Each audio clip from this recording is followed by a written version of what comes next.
Je vous présente un nouveau tutoriel sur EBP Devis Facturation Bâtiment 2016 sur la création des familles éléments et des éléments.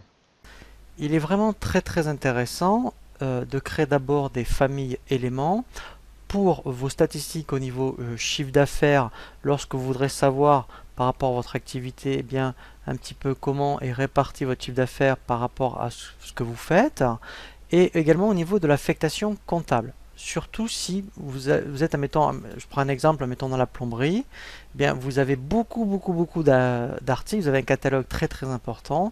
Si vous deviez systématiquement mettre les comptes comptables sur chaque article, c'est assez fastidieux. Le fait en fait d'appliquer une famille, vous faites une fois le paramétrage dans une famille et si vous avez 100 articles qui correspondent à la famille, il va automatiquement appliquer toutes les options de la famille. Donc c'est vraiment très intéressant à ce niveau-là. Nous allons voir donc quelques exemples pour les familles éléments. Et enfin, au niveau des éléments, donc c'est vraiment un vocabulaire au niveau du bâtiment, hein, c'est en fait tout ce qui est article. Nous verrons comment créer de la main-d'œuvre, de la fourniture et enfin un ouvrage. La première chose que nous allons voir donc, c'est les familles éléments. Dans le menu Données, famille éléments, alors, il y a déjà quelques exemples.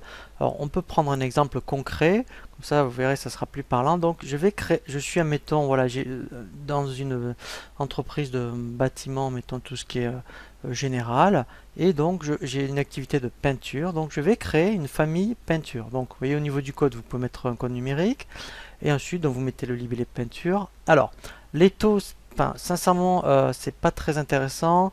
Ça, c'est éventuellement, si vous appliquez, c'est pour affiner ensuite après les prix de revient. Si vous mettiez des taux de frais, par exemple, pour la fourniture et la main-d'œuvre, quand vous mettrez un prix de vente, lui va calculer directement un prix de revient.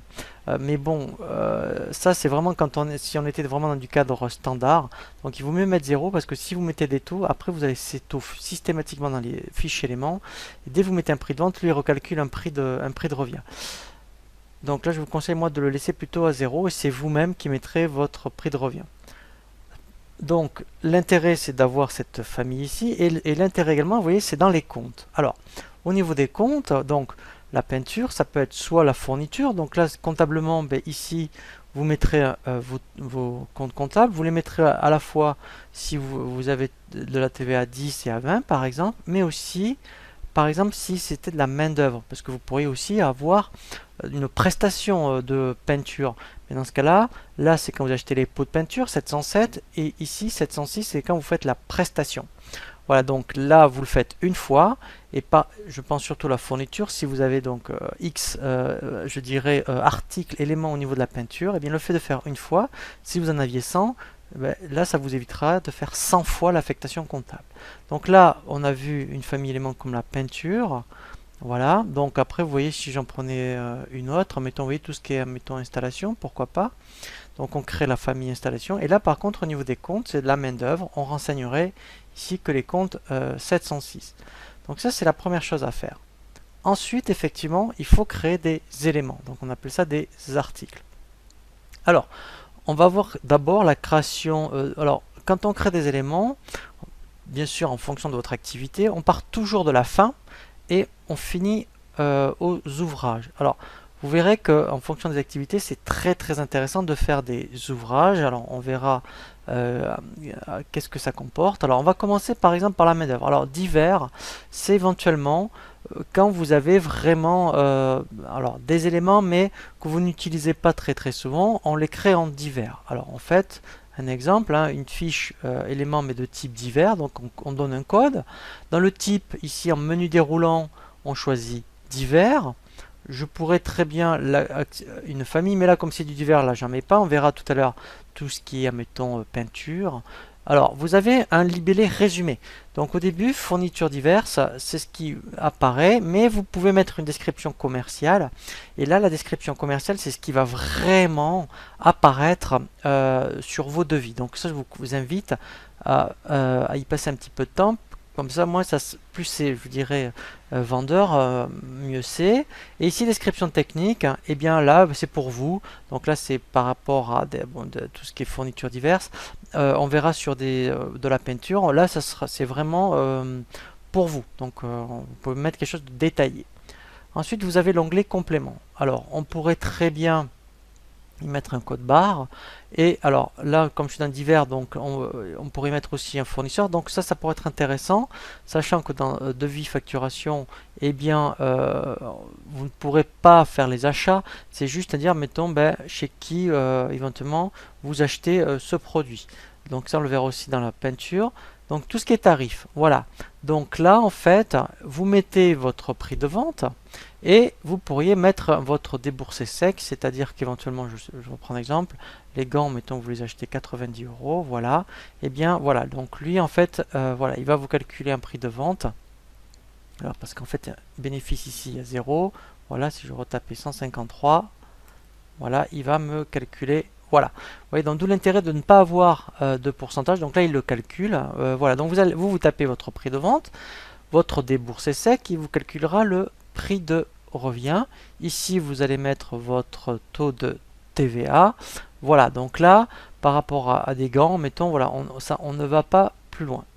Comptablement, là, c'est là l'intérêt, c'est que c'est lui qui remet les comptes tout seul, voilà. Et dans composition, donc ça on va le voir au niveau de l'ouvrage, dans les éléments de type fourniture, main d'œuvre ou divers, composition vous ne le mettez pas. Voilà, donc là c'est un élément de type divers. Maintenant on va voir, voilà, des types main d'œuvre. Alors voilà, vous êtes, admettons, dans de la peinture, donc vous vendez à la fois les pots de peinture, mais bien sûr quand vous vendez votre prestation, donc vous facturez aussi une prestation de peinture, donc il faudra absolument créer un élément de type main d'œuvre. Et vous voyez, donc vous le mettrez en type main d'œuvre, vous le mettez à la famille peinture, comme ça lui après comptablement il va bien remettre ici tous les comptes. Donc là voilà, vous voyez, donc là c'est vrai que le libellé résumé est le même que la description commerciale, mais vous pourriez mettre quelque chose de plus, je veux dire, de plus complet. Donc dans l'onglet complément, donc là comme c'est de la prestation normale, il n'y a pas de fournisseur, tarif. Donc là voilà, donc là mettons c'est assez fictif, hein. Là il y a mettons un prix de vente. Donc vous voyez, donc, dès qu'on est dans main d'œuvre, il n'y a que l'onglet tarif et l'onglet compte. L'intérêt, voilà, c'est comme c'est de la prestation, tous les comptes se sont mis tout seuls puisqu'il y a une famille qui a été créée. Et là, très important, puisque c'est de la main d'œuvre, eh bien vous mettez une unité de vente heure. Donc là, voilà, donc là vous en avez d'autres exemples, mais en tout cas ce seront les mêmes caractéristiques. Maintenant la fourniture. Donc là c'est très intéressant. Admettons toujours par rapport à la peinture, et bien sûr vous vendez de la peinture. Donc là ça sera un élément de type fourniture. Toujours attaché à la famille peinture, toujours donc en résumé. L'unité de vente là ça sera du litre. Et en complément, donc là en complément, eh bien vous pourriez très bien mettre un fournisseur. Voilà, donc on verra, justement, on crée un fournisseur et on affecte le fournisseur. Mais ça ne va pas plus loin, puisque dans devis facturation, ça c'est intéressant. Si après vous basculiez sur bâtiment, par exemple, eh bien ça vous éviterait de faire tout ça. L'onglet tarif, donc là pareil, vous vendez votre pot de peinture, vous mettez un déboursé sec, votre prix d'achat, c'est votre, voilà, et lui il va vous calculer un prix de revient. Voilà, et vous, voilà, donc on pourrait, vous voyez, même dire affecter une heure de main d'œuvre, voilà, vous voyez, de la pose. Donc ça, mettons dans la plomberie, si on vend un lavabo par exemple, eh bien on pourrait dire, je vends le lavabo, mais est inclus, admettons, une heure de main d'œuvre, c'est une heure de pause, voilà. Et là, au niveau des comptes, l'intérêt, c'est comme c'est de la fourniture, c'est du 707, il a tout fait tout seul puisque j'ai affecté la famille. L'intérêt maintenant, c'est les ouvrages. Alors, il est vraiment très important de créer des ouvrages. Eh bien, un ouvrage, admettons toujours dans ma peinture, eh bien, c'est ce que vous allez mettre dans votre devis, par exemple. Admettons, pour toujours dans la peinture, si je vais là, mettons, voilà. Donc, vous avez un devis à faire par rapport à une pièce à peindre, par exemple, où vous voulez inclure à la fois la prestation de peinture plus la fourniture. Donc, vous allez créer un ouvrage. Normalement, à terme, vous n'avez que des ouvrages et à chaque fois, vous irez chercher de la main-d'œuvre, de la fourniture. Vous rattachez votre famille peinture et là, vous mettez vraiment le libellé résumé. En description commerciale, là, vous pouvez mettre quelque chose de plus complet. En complément, donc là bien sûr il n'y a pas de fournisseur, et là le tarif, voilà, donc là vous verrez, ça peut être, alors là il faut avoir vu, regardé le paramétrage du tutoriel sur les propriétés du dossier, ou quand on crée un ouvrage on dit est-ce que le prix, c'est le prix de la somme ici de ma peinture et de ma main d'œuvre, ou c'est moi qui mets vraiment le tarif que je veux. Voilà, donc là vous voyez on pourrait très bien soit il met par défaut le tarif, soit, vous voyez, si vous le voulez plus cher, je vais faire exprès de forcer, voilà. Rien ne m'empêche de mettre plus que la somme des différents prix de vente des composants que je vais chercher. Donc là, comme c'est un ouvrage, eh bien, il va mettre aussi, pareil, mes comptes comptables. Et là, la composition, c'est ici, d'où l'intérêt d'avoir créé des main-d'œuvre et des fournitures. Vous voyez, on fait ajouter, et là, on va chercher.